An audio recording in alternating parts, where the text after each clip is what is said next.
I'm Nick Westergaard, and this is On Brand, helping you tell your story. My guest this week is Jackie Bebenroth. If you don't take the time to understand what is true, real, and authentic inside the business first, then that information has no bearing, because what happens is the brand starts to pivot in ways that may not be authentic to its true strengths and its true value proposition. Jackie Bebenroth is an award-winning positioning expert and agency founder who draws from 2 decades' experience as a brand strategist and entrepreneur to help visionary leaders achieve transformation inside their business and beyond. Jackie has shaped some of the nation's leading brands.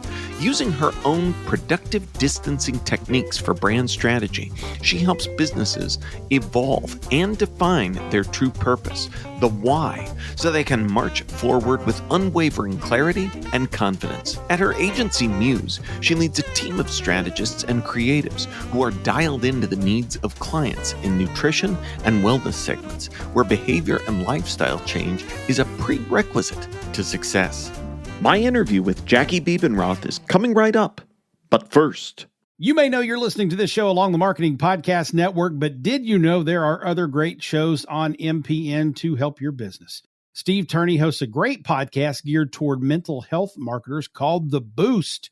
Steve, tell listeners what you cover on the show. The Boost is our podcast, and the tagline is conversations with people promoting mental health. And that's what it is. So it's marketers, company executives, therapists, and mental health advocates talking about what they're doing to move this industry and this important thing called mental health forward. Amazing. And where can people subscribe? I'm big on LinkedIn, so you can find us there, just / Steve Turney, or you can find the show at marketingpodcasts.net, or search for The Boost wherever you get your podcasts. You heard him. Go subscribe. You may know you're listening to this show along the Marketing Podcast Network, but did you know there are other great shows on MPN to help your business too? Caroline Kay hosts a great podcast called Snippets of Genius. Caroline, tell us what these folks will get out of listening. Snippets of Genius is a lighthearted business podcast with some brilliant insights into how you can attract and cultivate success. In each episode, I have an inspiring conversation with genius guests from the worlds of business development, marketing, design, and wellness. Each of them share their ballsy, daring moves to burst business opportunities wide open. Every episode is designed to give you as much value as possible so you can decide, define, and develop anything you want in your career or business. Hard to turn that down. Where can people subscribe? They can come on over to my website, which is www.carolinekay.co/podcast, or find the show at marketingpodcast.net, or search for Snippets of Genius wherever you get your podcasts. You heard her. Go subscribe. Jackie Bebenroth, welcome to On Brand. Hi, Nick. Thanks for having me. I am excited to chat. I'm really intrigued by your idea as a positioning expert on productive distancing.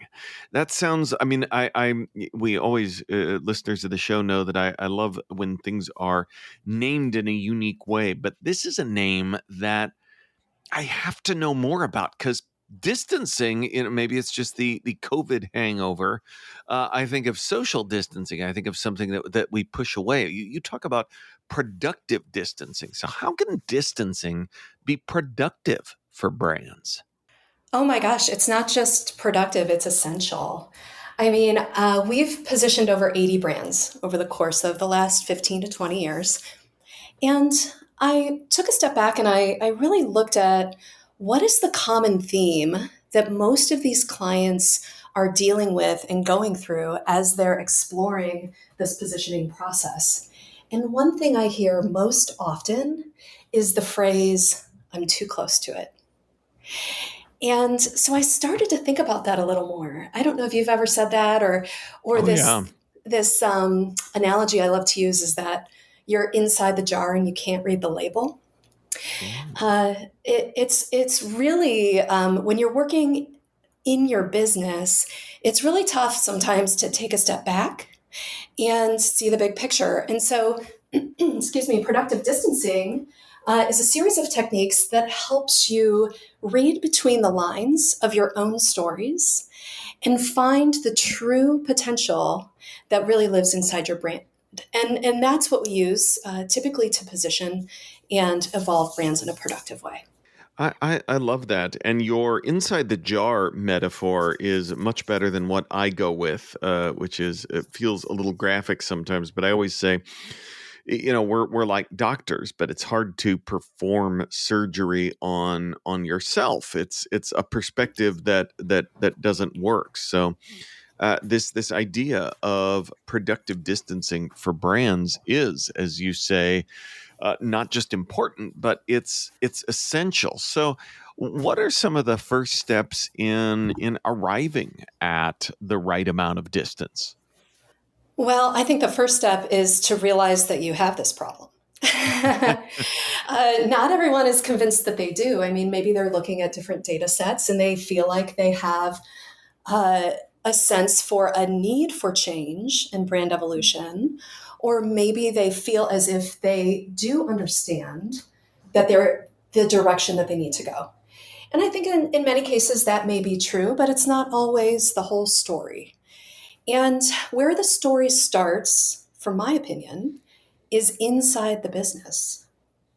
And I think a lot of brand strategists have a tendency to start the process looking outside the business. So they're looking at things like competitive data. They're looking at things like market opportunity. They're looking at things like how do we stand out in a saturated market? And they're making decisions based on internal factors. But if you don't take the time to understand what is true, real, and authentic inside the business first, then that information has no bearing, because what happens is the brand starts to pivot in ways that may not be authentic to its true strengths and its true value proposition. So our distancing techniques actually start inside the jar before we're able to move away from it and see where the true opportunity is. That's a really, really powerful point. And like you said, I think I did laugh at it, but the first step is knowing that you have the problem. And that alone is no small thing, given the matter of being inside the jar and perspective as well. Can you walk us through an example of discovering this distance for a client? Absolutely. So we always start with the executive team. And we do a set of qualitative interviews, probably very typical to any brand discovery intake form that you might put in front of people. These are questions like, tell me in 5 statements or less, tell me what the business does. What is the true value proposition of the business? When you think about the culture, what are the first 3 things that come to mind? So we're really gauging the perception of the business through the eyes of the leadership. From there, we take that information in its qualitative state and we identify some assumptions that the leadership is making. We then pull together a quantitative survey for the employees. And what this does is it measures gaps in perception between what the leadership believes and what is actually true on the front lines for the employees. And it's often a very fascinating exercise. It's not always comfortable for the executives, I will say, but it really does orient to where we find discrepancies in perception of the value of the business and also common themes and strengths. So we start there and we go through that. And we do that before we even talk to any type of customer, before we look at any type of external data. That is so important as well. And that gap that you described between what people are saying at all levels, I think, is another one of those easy things to miss. And, it's just, like you said, I think we're quick to jump to the way outside when we, I'm mixing metaphors here, but when we don't have our own house in order when it comes to what those insights and alignment around what those insights are internally as well. Yes, and I'll say in many cases, they're the most simple things that are actually some of the most important things.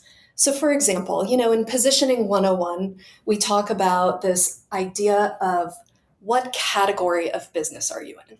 What's your industry? And so for my firm, Muse, we're not an advertising agency. We're not a digital marketing company. We're a branding and content marketing firm. And that is a category of business that we've been very intentional in defining so that we are very specific and niche in our position. Now, when you ask someone, an executive and an employee, in 5 statements or less, tell me what your business does. The main thing that we're looking for is consistency in the category that they're defining the business. So that could be as general as we're a manufacturing company, or we are an engineering company that develops this, that, and the other part. And so when we bring that information to the table, the leadership is often like, wow, we don't even know, we're having an identity crisis. We don't even know what industry we serve. And they weren't even aware that that was an issue, but that turns up in all kinds of places as a symptom. It turns up in search issues with the website. It turns up in sales conversations with a sales team not, singing from the same hymn book. So we start with the basics and then we build through that. And that is one of those things that I believe is most often missed, but yet one of the most important. Well, and we talked a bit about, it was what I shared a chuckle on of leaders not realizing that that's the problem, but it is a hard time to be a leader at an organization with these challenges. So in working with leaders specifically, how can you lead this kind of alignment and transformation internally? Oh, wow, Nick, that's a $1 million question, isn't it? There you go. I teed it all up. Wow. Well, the way that we have handled this, and we've worked with, Fortune 500 companies like Nestle, and then everyone down to like a local restaurant franchise, right? So, of course, it's different in every different size and structure. But I think the first must have in the equation is that the leadership team has defined a specific committee for this initiative. And that committee should be based on people at various levels of the organization. There should be certainly executive leadership represented. Sales should absolutely be there. A marketing person, maybe an account person or someone who has direct relationships with the customers, so that you have, first of all, a committee dedicated to thinking through the process with intention. These are very big decisions. And then from there, once we go through the process, which usually involves, I'm very specific about meeting in person with these sessions, by the way. I feel like there's a lot of energy in the room, a lot of body language that can be read when we're talking through the emotions of a brand.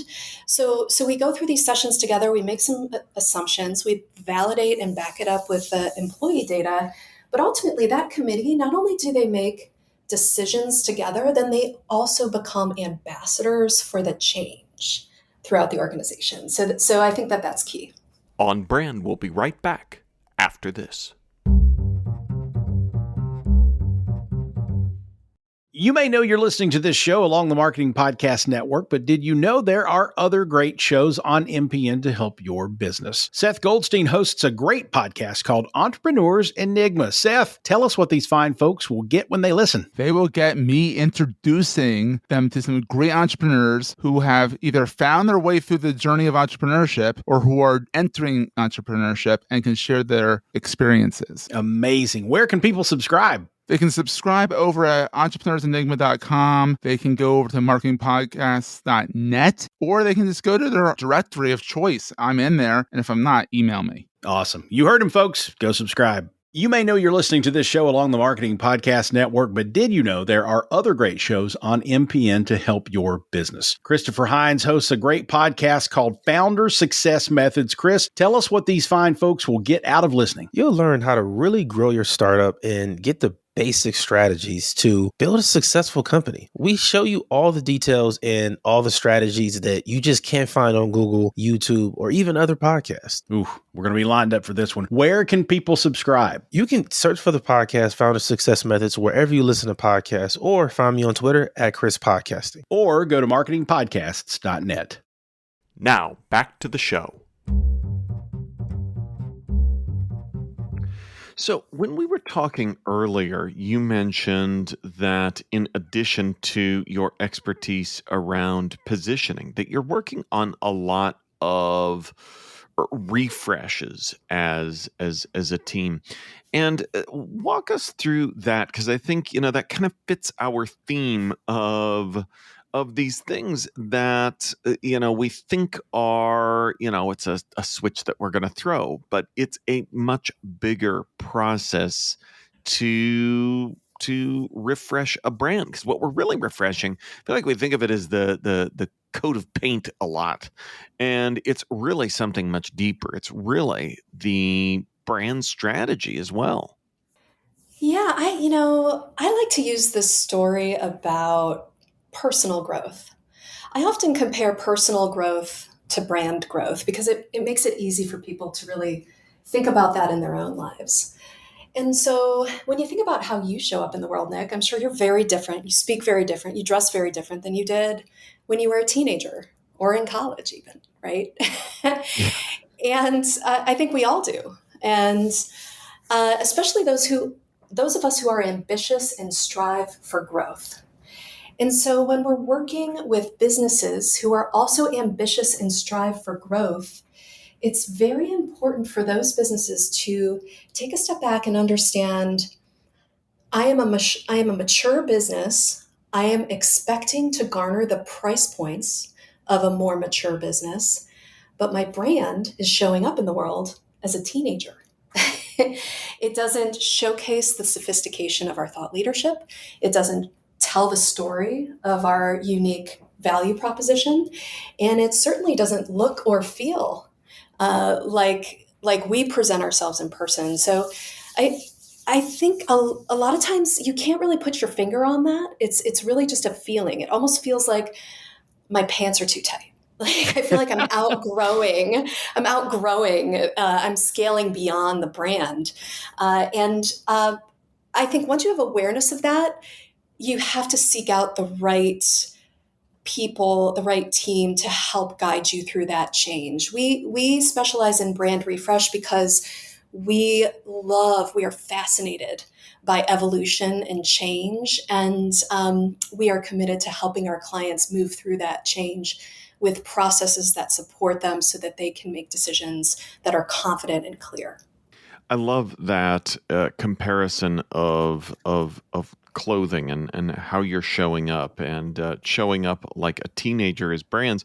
And it's a real fun and accessible way of talking about it. But as you were walking through that, I really thought this is, though simple, like so many simple things, it's much more sophisticated than it could sound on the surface. And I think that's a powerful exercise in taking clients through, especially when talking about something that is a very big move to refresh a brand. And a lot of times we see people doing it just because they're tired of look and feel and kind of aesthetic, but it's not based on like what you were just talking about, which is a disparity between the brand as it's showing up in the world and who you really are. It's back to that same gap that we were talking about earlier, right?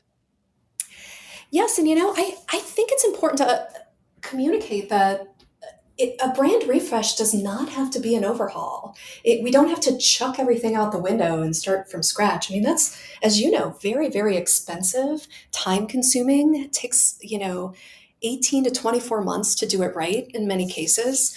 And that's where we're very much advocating for starting from the inside, understanding what strengths are already there and what we have to work with, what we can use as a foundation and a springboard. So we're not tossing the equity that is already inside the company, and that is, I think, something that our clients find a lot of comfort in, because it is this sense of change. I mean, this can be very anxiety producing.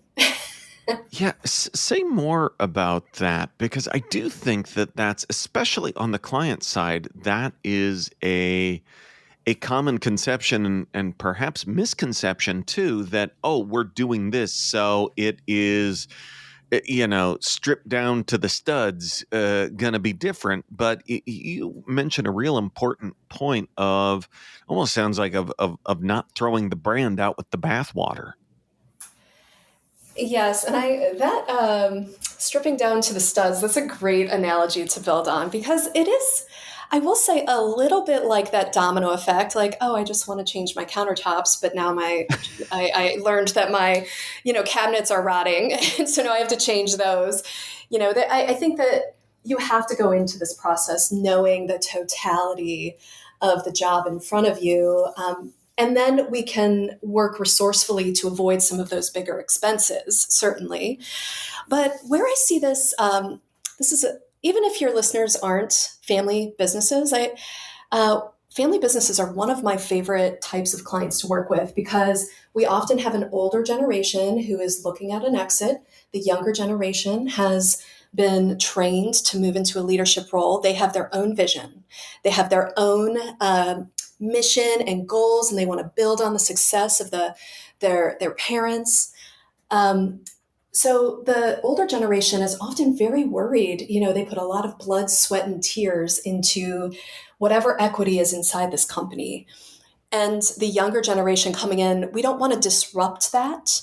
We want to be respectful to the strengths and the reputation of the older generation, but we really want to work hard to give the new generation something that they can sink their teeth into, that they can feel ownership around. And so there's often a happy medium there where it's like, how do we build on the look and the position of one generation to build into the aspirations of the next?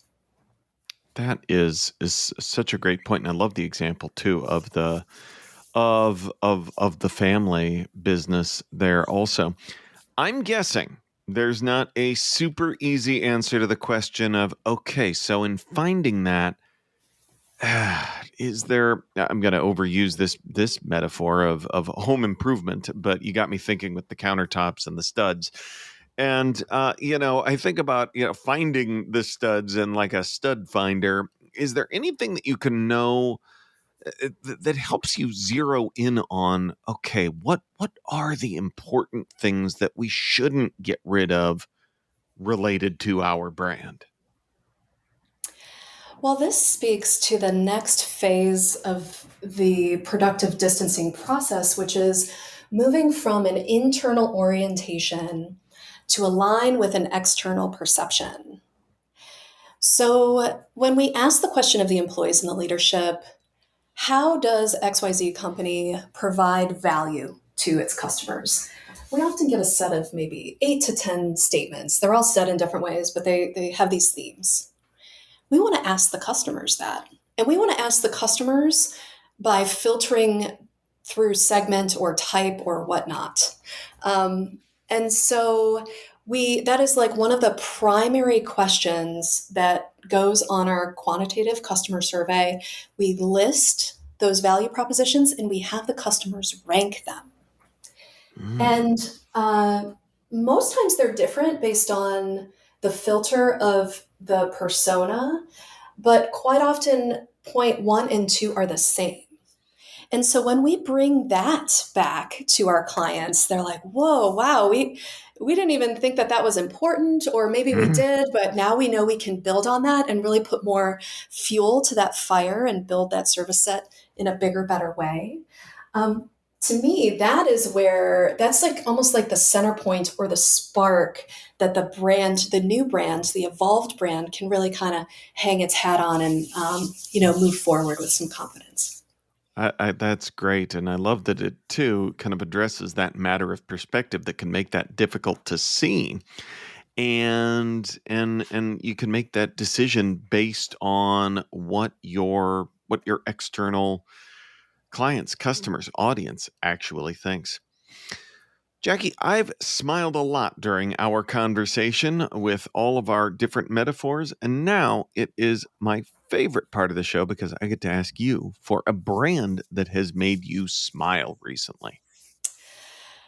So I'm going to tell you a bit of it's not a controversial brand, but I wouldn't necessarily go to this website if you're sitting at work. It's called Shinesty, and it's an underwear brand. And I first came across this brand. I received one of their catalogs years ago. They have this awesome holiday catalog, and it is the most irreverent and voice I have ever seen. Their emails, their catalogs, their website. I am now a monthly subscriber to their product. And I highly recommend you check it out. I actually looked them up on LinkedIn and I sent their marketing director a compliment. I was like, I don't know who your copywriter is, but please walk over and give them a high five immediately because it is from a brand perspective, so confident and so bold and so funny. So check it out. I know the brand of which you speak, and you're absolutely right. Great example, and one that I wish I remembered more when talking about a brand with a compelling, unique, interesting brand voice, unlike any other. And I love the idea that if there's a brand that makes you smile, you should go somewhere that copywriter should get a high five. I love it. Jackie, where can folks go to learn more about who you are and what you do? Well, thank you for asking. My firm's website is museheadquarters.com. We also have an Instagram with the same handle, and you can find me on LinkedIn at Jackie Bebenroth. Awesome. Well, we will link up to all of that in our show notes, which folks can find at onbrandpodcast.com. Jackie Bebenroth, thanks for being on brand with us. It was a pleasure, Nick. Thank you. On Brand is part of the Marketing Podcast Network. If you like what you're hearing, if we've made you smile, you can always listen free on Spotify, Apple Podcasts, or whatever your favorite platform may be. And please take a moment and rate and review the podcast to help others find the show. Until next week, I'm Nick Westergaard, and I'll see you on the internet.